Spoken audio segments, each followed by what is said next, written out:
Olá, no mês em que se comemora o Dia Mundial da Saúde Ocular, a Organização Mundial de Saúde lança uma meta para os próximos 10 anos, mostrando à população os benefícios de medidas para se prevenir doenças da visão.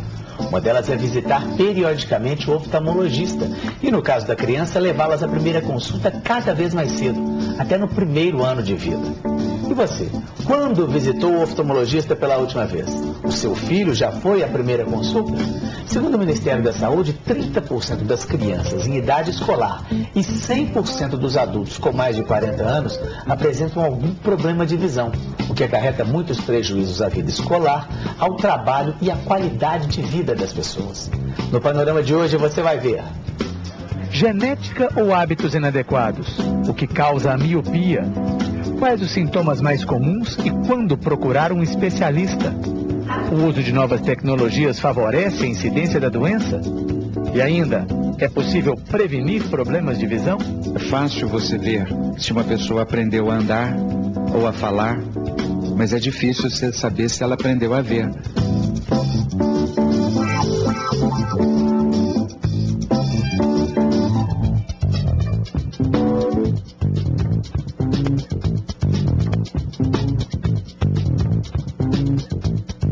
Aqui em nosso estúdio, as oftalmologistas Luciene Fernandes, coordenadora do programa de visão subnormal do Hospital São Geraldo, em Belo Horizonte, e Márcia Guimarães, coordenadora do programa Bom Começo da Fundação Hospital de Olhos de Minas Gerais.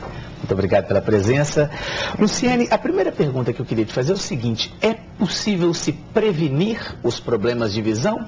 Ou são coisas genéticas, herdadas? Quer dizer, como é que a gente pode aí, vamos dizer assim, pensando inicialmente numa criança, prevenir para que ela tenha o mínimo de problemas possíveis ao longo da vida? Sim, olha só, as estatísticas mundiais da Organização Mundial de Saúde mostram que 60% a 80% da cegueira no mundo ela é evitável ou tratável, né? Se nós considerarmos as crianças, nós temos nos países em desenvolvimento as doenças infecciosas como principal etiologia. Então, se você faz um bom pré-natal, se essa criança é adequadamente examinada no primeiro ano de vida, hoje nós sabemos que existe a lei nacional, já adotada em alguns estados brasileiros, sobre o reflexo vermelho, né, que é um procedimento muito simples, que é feito ainda com a criança no berçário. É possível já diagnosticar a presença da catarata, do glaucoma ou outras anormalidades. Então, o exame precoce é fundamental. Mas nesse caso que a senhora falou, por exemplo, glaucoma, catarata, isso em geral a gente imagina que esteja ligado a pessoas mais velhas. Isso pode acontecer inclusive em criança. Sim, existe a catarata congênita, que a criança já pode nascer com ela ou desenvolver nos primeiros 10 anos de vida. Da mesma forma o glaucoma congênito, a criança já nasce com ele e já com acometimento grave. Então é importante, o primeiro dia de vida já está começando a tratar o glaucoma. Então o diagnóstico precoce é fundamental.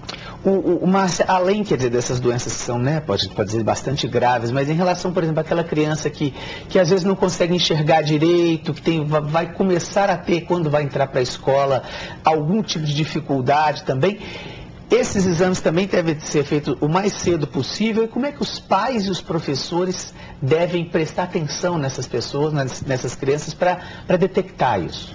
E é justamente o nosso objetivo no projeto Bom Começo. Realmente, passada essa fase inicial, que é logo na primeira infância, nós temos então uma segunda fase de preocupação, que é a fase onde se está procurando desenvolver essa visão. E a visão, ao contrário, por exemplo, da audição, né? A gente observa que as pessoas muitas vezes falam muito bem, ouvem bem, mas não sabem ler nem escrever. Então, já que estamos falando na pré-escola e no desenvolvimento de uma visão que vai ser aprendida para mais tarde ser usada na leitura, no desempenho, na vida profissional, é muito importante. É por isso que nós temos o projeto Bom Começo, de observar o desenvolvimento, as habilidades, a coordenação, visão com os demais sentidos, para que haja uma aptidão satisfatória no aprendizado.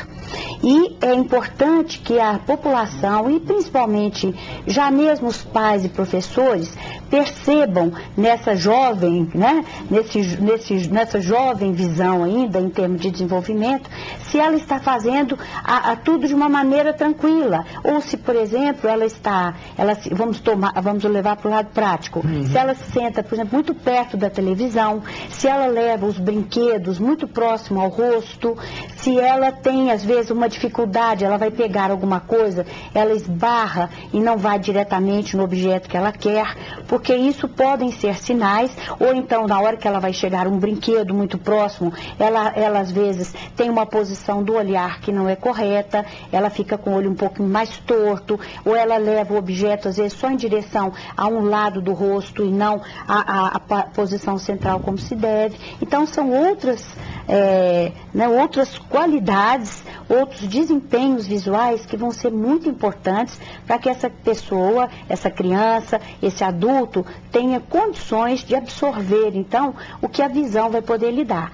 É interessante, nós não estamos aqui puxando a sardinha para o nosso lado, como somos duas oftalmologistas, mas é importante lembrar que 70% a 80% de tudo que a gente absorve ao longo da vida como conhecimento nos chega pelo sentido da visão. Ele é o sentido mais importante na nossa relação com o mundo. De modo que qualquer coisa que se possa fazer para prevenir, para desenvolver de uma maneira correta, será ideal e terá sérias repercussões no futuro dele como indivíduo, como cidadão e todas as atividades. Bom, um dos problemas mais comuns que se tem de visão é a miopia, né, que é a dificuldade de se ver de longe. Uma pesquisa americana mostra que o número de míopes vem crescendo nos últimos anos.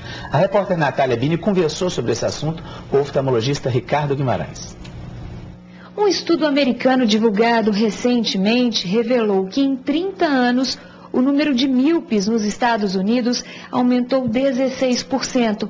Situação relacionada não só com a genética, mas também a hábitos inadequados.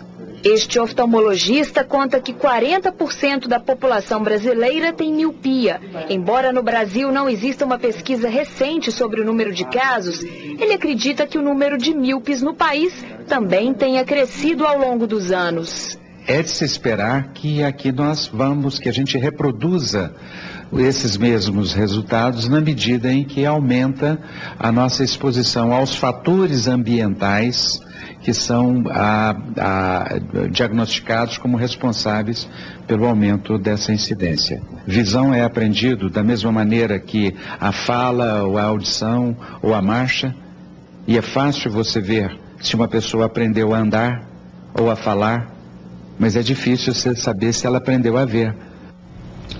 Luciane, o que seriam esses fatos chamados fatores ambientais aí que podem favorecer o aparecimento da miopia? A gente, quem é leigo, fica na dúvida. O que pode favorecer? Fala um pouquinho para nós.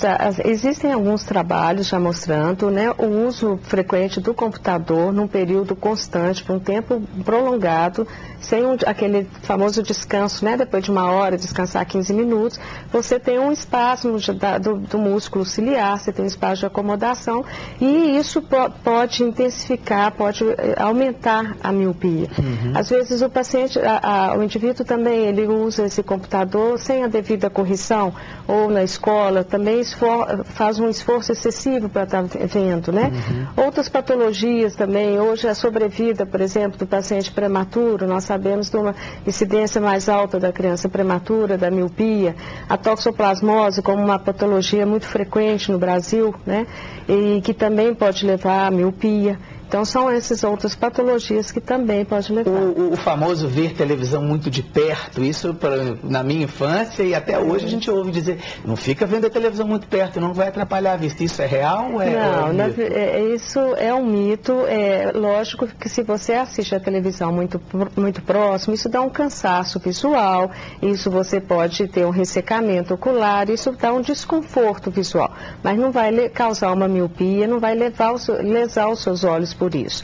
Né? Então, assim, lógico, a criança não pode estar tão encostada na televisão, mas ficar 1 metro da televisão, por exemplo, de 29 polegadas, né?